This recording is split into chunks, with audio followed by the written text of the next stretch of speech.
पदं शिवविरञ्चिनुतं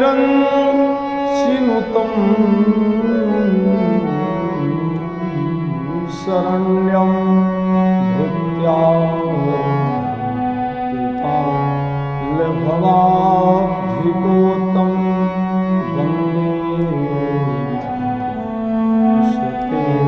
चरणारविन्दम्।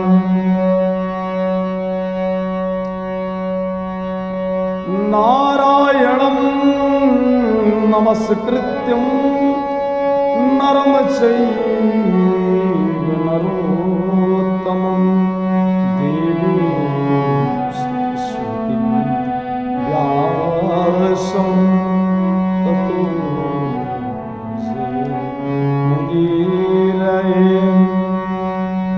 गुरुर्ब्रह्मा गुरुर्विष्णु गुरुर्देवो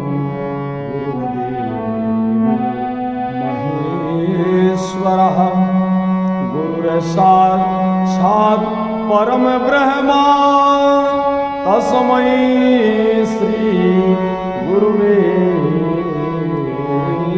नमः।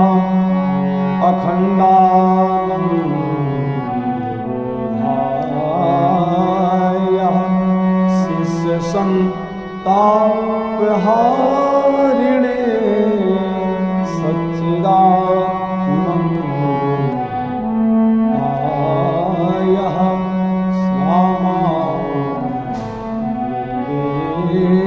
नमः।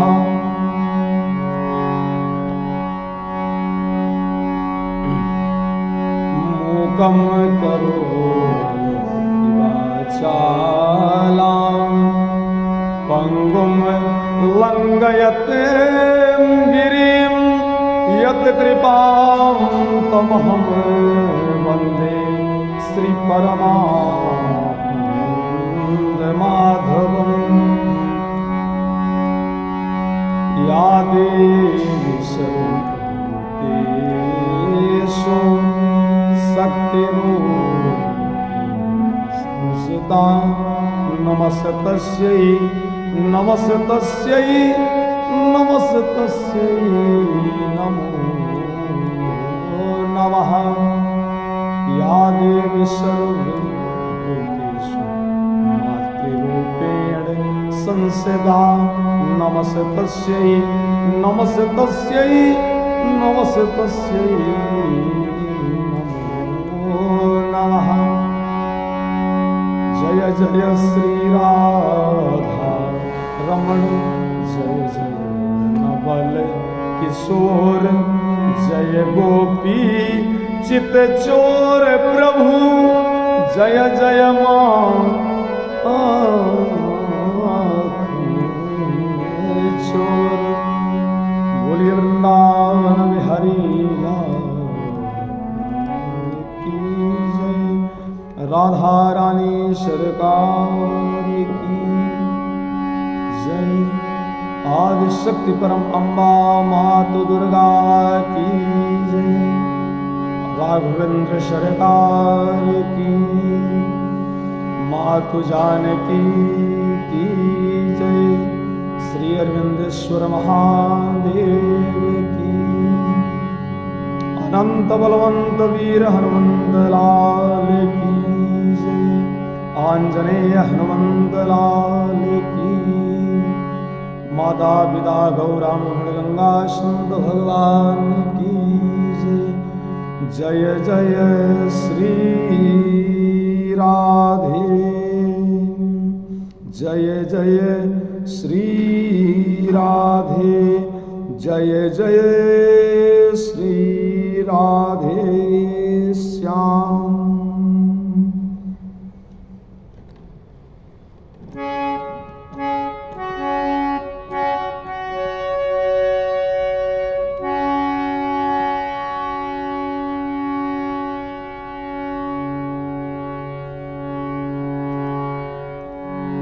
अकारण करुणा वृंदावन भगवती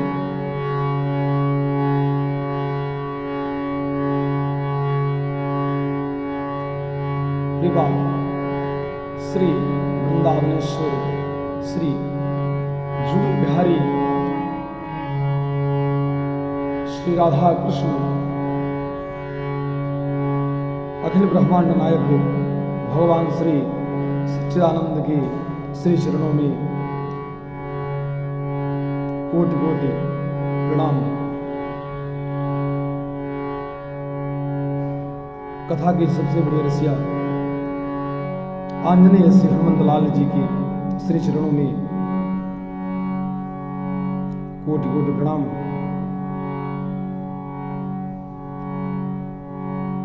मां जगत जननी परम अम्बा,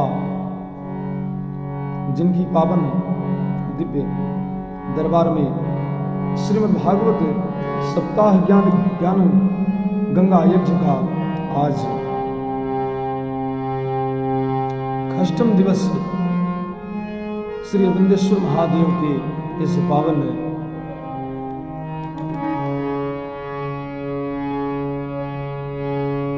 प्रांगण में आप सबके बीच आज कथा का अष्टम दिवस है।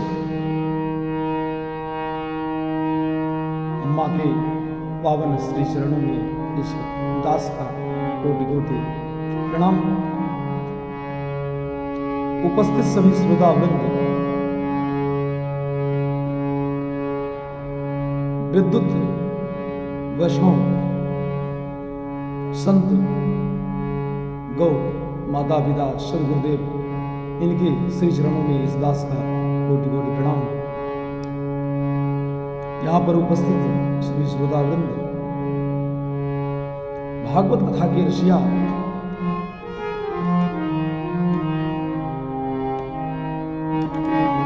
इस दास की जहां दूर दूर तक आवाज जा रही है, जो श्रीमद् भागवत कथा का रसपान अपने पावन करणों से कर रहे हैं, उनको सभी भक्तों को सादर जय श्री राम, जय श्री राधे।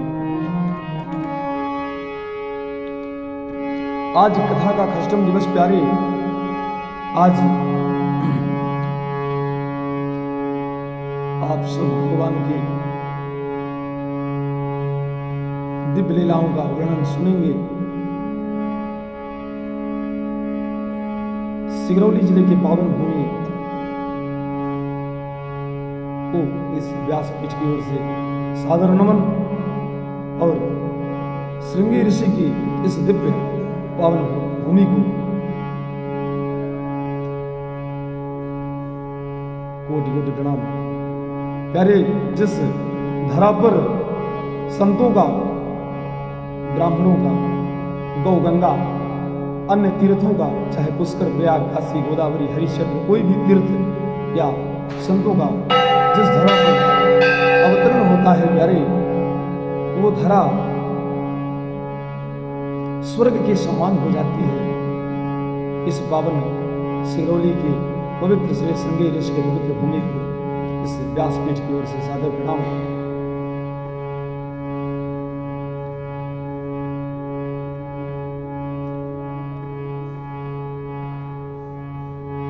श्री अरविंदेश्वर महादेव के इस पावन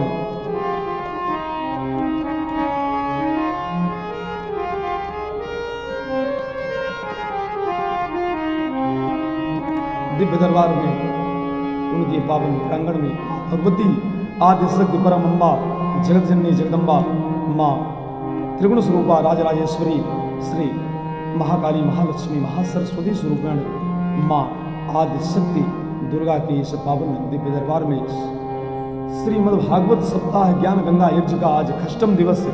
आप सभी भक्त भाव श्रद्धापूर्ण होकर सुने और पावन चरित्र भगवान के रुक्मिणी विवाह और श्रीमद् भागवत कथा की दसम स्कंध भगवान श्री गोविंद के बाल लीलाओं सहित उनकी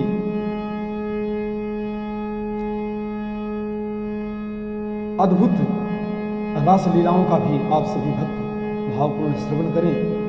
श्रीमद् भागवत कथा प्यारे एक ऐसी पावन अमृत कथा है जिसको श्रवण करने से मनुष्य सभी प्रकार से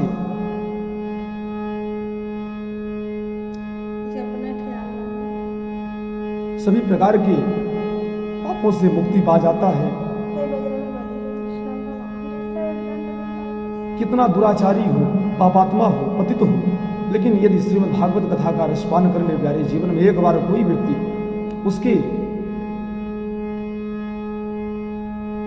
बड़े से बड़े पापों से उस पापी शरीर को छुटकारा प्राप्त हो जाता है।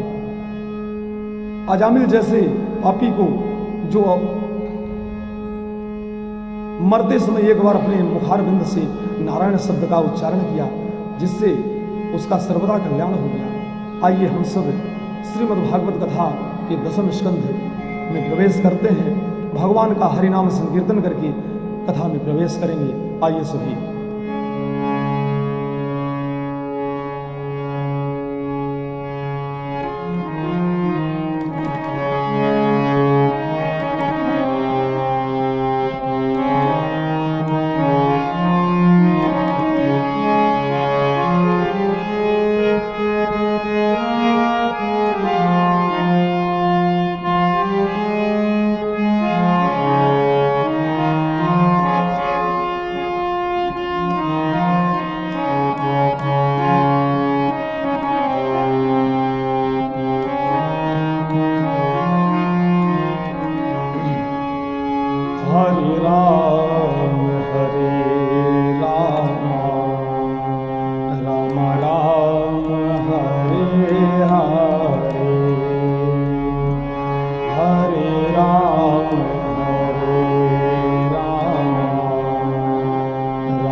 हरे कृष्ण कृष्ण कृष्ण हरे हरे, हरे राम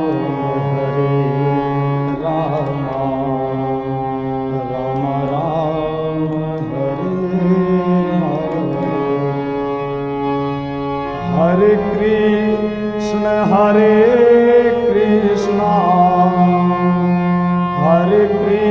कृष्ण हरे कृष्ण कृष्ण कृष्ण हरे हरे, हरे राम राम राम हरे हरे, हरे राम राम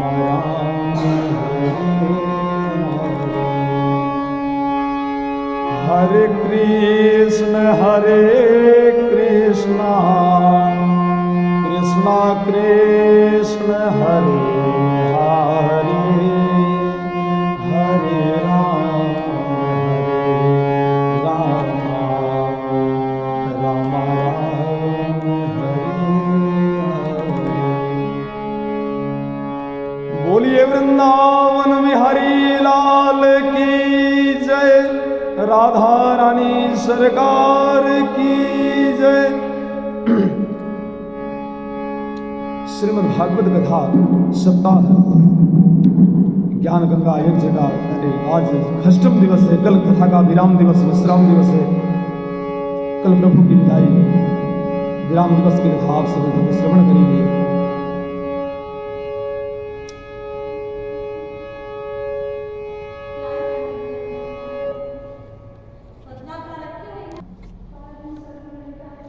प्रभु के आज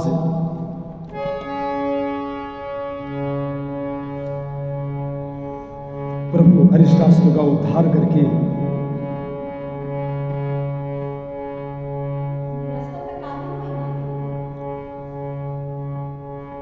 प्रभु अरिष्टासुर का उद्धार करते हैं। कंस अक्रूर जी को ब्रज में भेजते हैं। श्री परमहंस कहते हैं कि हे परीक्षित, भगवान श्री कृष्ण गौओं को चराकर ब्रज में लौट रहे थे। तब उन्होंने देखा कि ब्रज में तो बड़ी भीड़ लगी हुई है। उस समय कंस का भेजा हुआ एक दैत्य अरिष्टासुर बैल के सांड के रूप में वहां आकर बड़े जोर से कूद कूद कर अपने पैरों को खुरों से धूल उड़ाता जा रहा है।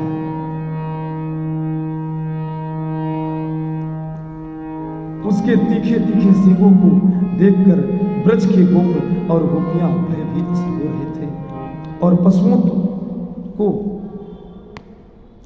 देखते ही इधर उधर भाग रहे थे। प्यारे श्री कृष्ण को देखकर ब्रजवासी उनकी शरण में गए और कहा, भगवान तुम ही इस खूंखार बैल से हमारी रक्षा करो। भगवान से सभी प्रार्थना करने लगे कि आप ही रक्षा करो। तब भगवान श्री कृष्ण ने उन्हें धीरज बांधकर उस दुष्ट को ललकारा। उनकी ललकार सुनते ही ये क्रोध से तिलमिलाकर अपने खुरों से धरती को खोदता हुआ श्री कृष्ण पर प्रहार करने दौड़ा। भगवान श्री कृष्ण ने तुरंत ही इसके दोनों सांग की जातसेक को पकड़कर जमीन पर दे मारा और अपने पैरों से दबाकर चूर चूर कर दिया। उसकी आंखें ललट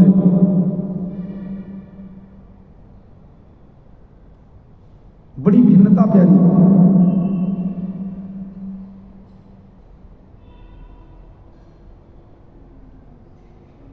आंखें को उलट गई तथा बड़ी कठिनाई से इसके प्राण निकले। आकाश में स्थित देवता भगवान श्री कृष्ण पर पुष्पों की वर्षा करते हुए स्तुति करने लगे। जब भगवान श्री कृष्ण ने इस प्रकार बैल के रूप में आने वाले अरिष्टासुर को मार डाला, तब सभी गोप उनकी प्रशंसा करने लगे। अब उन्होंने सायं बेला में श्री बलराम जी के साथ ब्रज में प्रवेश किया।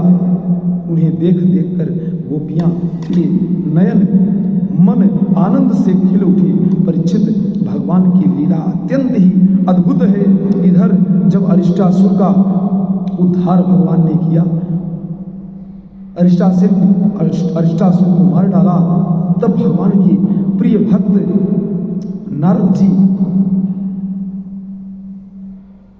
नारद जो लोगों को शीघ्र से शीघ्र भगवान का दर्शन कराते रहते हैं, कंस के पास पहुंचे और उससे कहा, कंस, जो कन्या तुम्हारे हाथ से छूटकर आकाश में चली गई थी वह तो यशोदा की पुत्री थी, और ब्रज में जो श्री कृष्ण है वह देवकी का पुत्र है। वहीं जो बलराम जी हैं ये रोहिणी के पुत्र हैं। वसुदेव ने तुमसे डरकर अपने प्रिय नंद के पास उन दोनों को रख दिया है।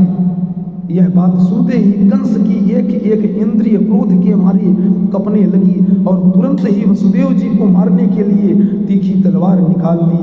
तब नारद जी ने उसे समझाते हुए रोक दिया।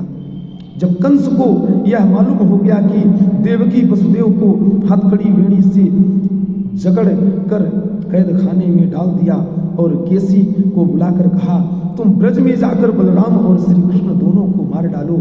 केसी तुरंत ब्रज को चला गया। इसके बाद कंस ने मुष्टिका, चांडूर, सल, तोशल आदि पहलवानों को बुलाकर एक षड्यंत्र रच के अक्रूर जी को बुलाया और उनसे कहा, मेरे प्यारे मित्र, तुम तो सब कुछ जानते ही हो, किंतु यहाँ की और कुछ भी बात न कहकर ब्रज में जाकर केवल इतना ही कहना कि इसी चतुर्दशी को हमारे राजा और हम सबने एक धनुष यज्ञ का आयोजन रखा है।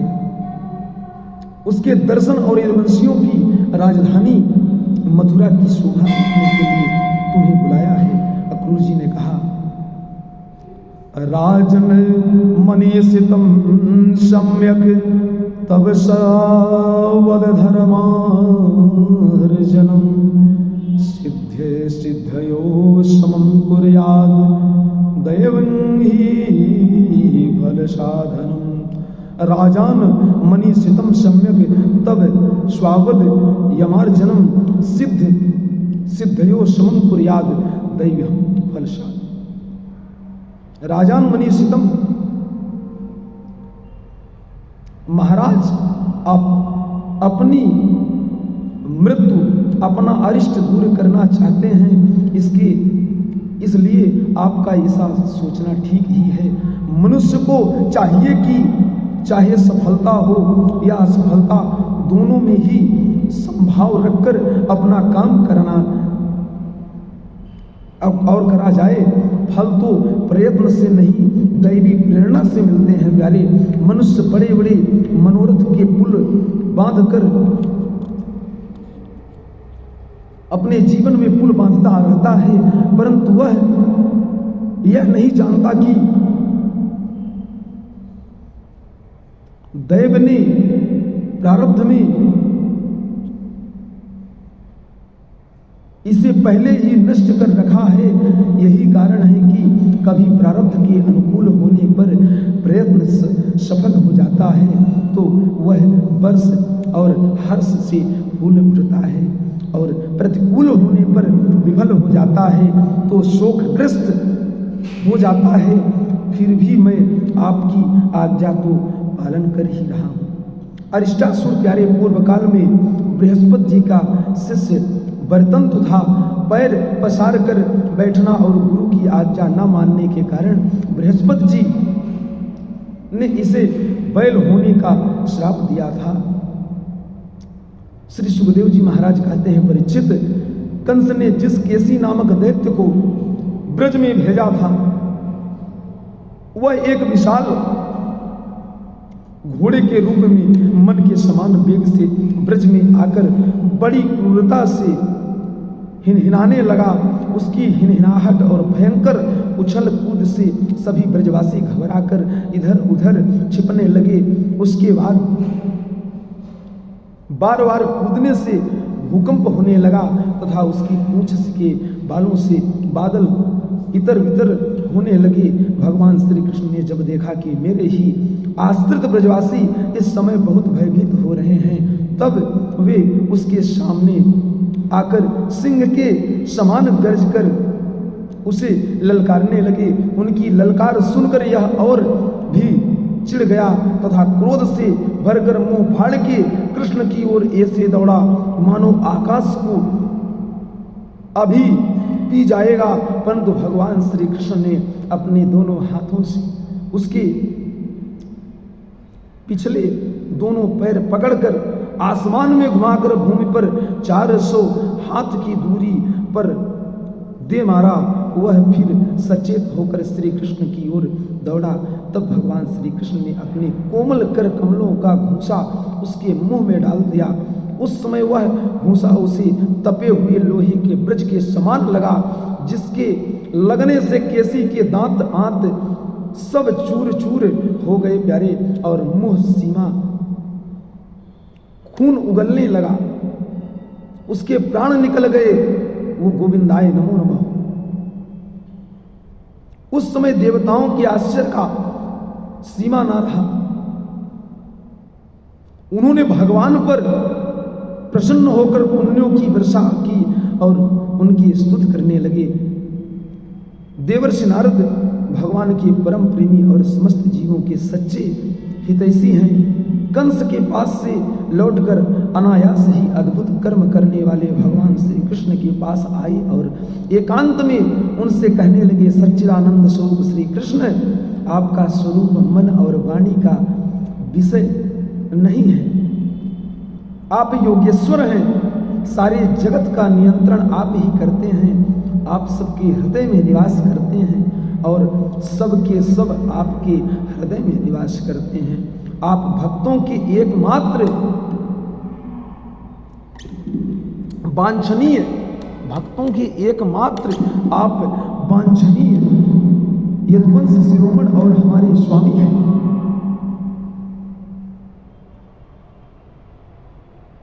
यह बड़ी आनंद की बात है कि अपने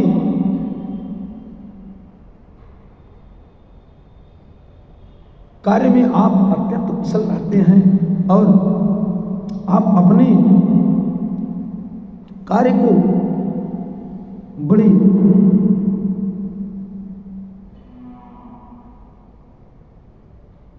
ढंग से करते हैं। आपने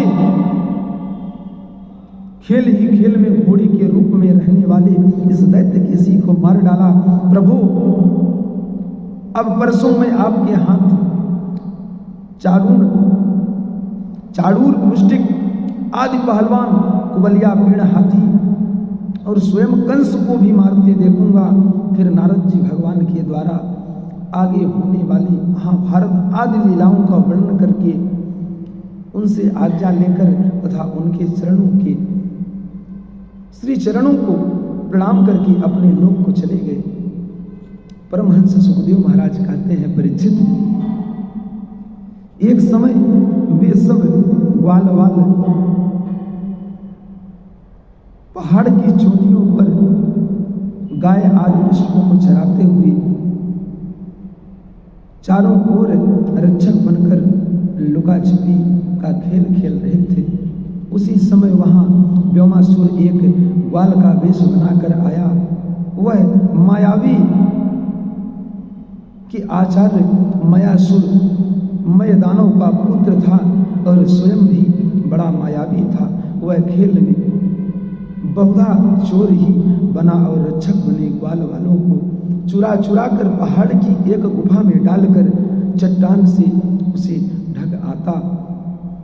इस प्रकार जब कुल 4-5 बालक ही शेष रह गए तब भक्त वत्सल भगवान उसकी यह करतूत जान गए।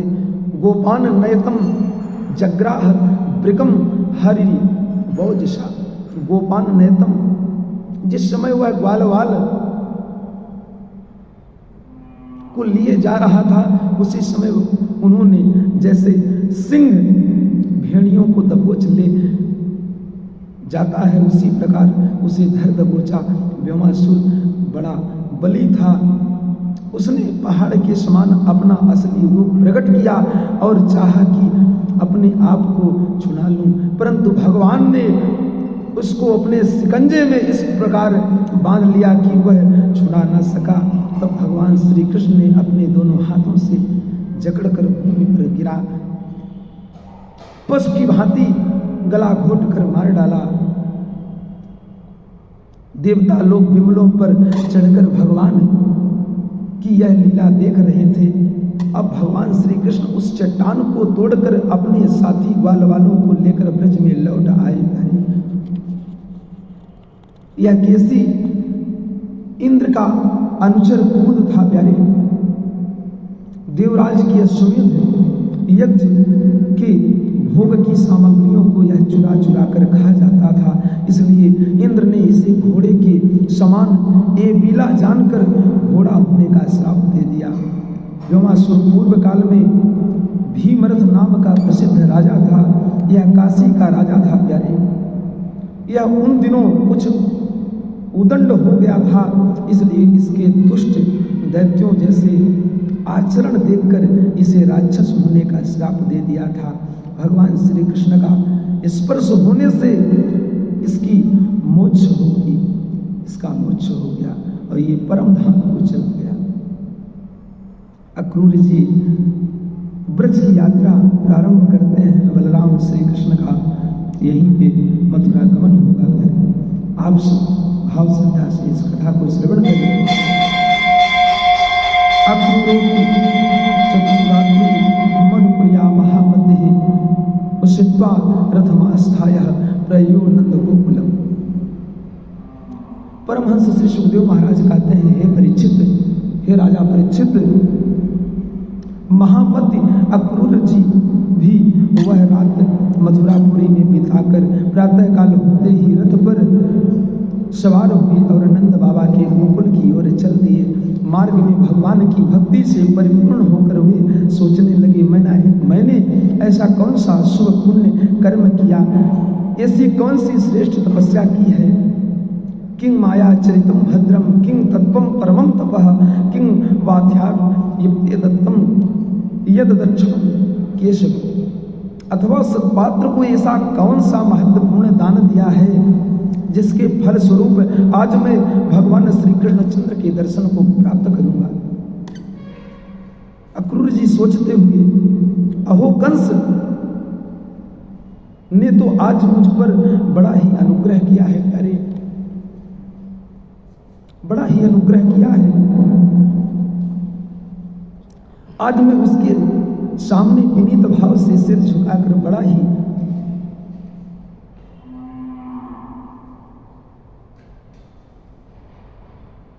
हो जाऊंगा और बलराम जी मुस्कुराते हुए मुझे अपने हृदय से लगा लेंगे और दोनों हाथ पकड़कर फिर घर के अंदर ले जाकर मेरा सब प्रकार से स्वागत सत्कार वंदन करेंगे।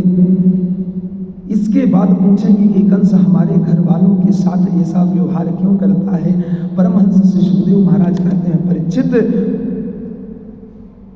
स्वाफल्क नंदन अक्रूर मार्ग में इसी चिंतन में डूबे डूबे सूर्य अस्त होने से पहले ही नंदगांव जा पहुंचे। ब्रज में पहुंचकर उन्होंने दोनों भाइयों को गाय धोने के स्थान पर देखा।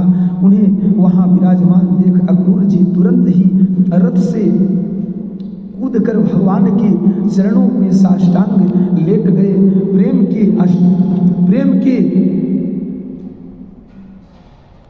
आवेग से उनका गला रुंध गया, नेत्रों से आंसू बहने लगे। शरणागत दीन